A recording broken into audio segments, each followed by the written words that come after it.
Welcome to Wow in the Word, where we look at a bunch of different wows which God put in His Word for us to find. The wow we're going to look at now appears in the Bible 321 times. Berith in the Old Testament Hebrew, diatheke in the New Testament Greek, and in English, covenant. In the Middle East, covenants were huge. In a covenant, both sides would agree what the terms of the contract would be, and then they would slaughter animals to indicate what the penalty would be if you broke your end of the deal. If one side did not keep his end of the deal, then the other side had the full legal right to slaughter him. And no Barbie Band-Aid is going to fix that one.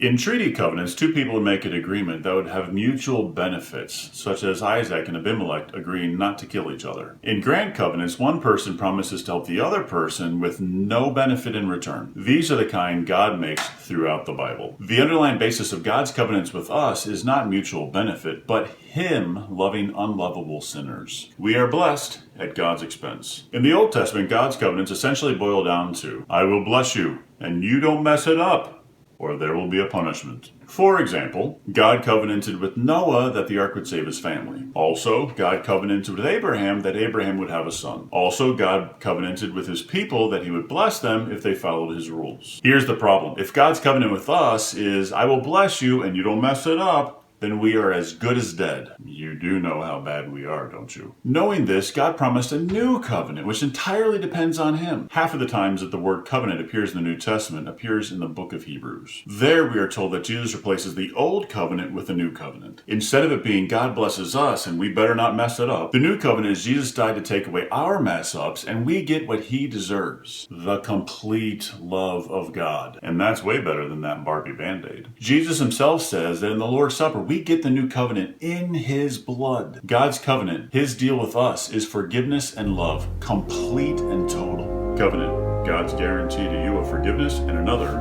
wow in the Word. Digging into God's Word is helpful in every way. So, to help you dig in, how about one of these two opportunities?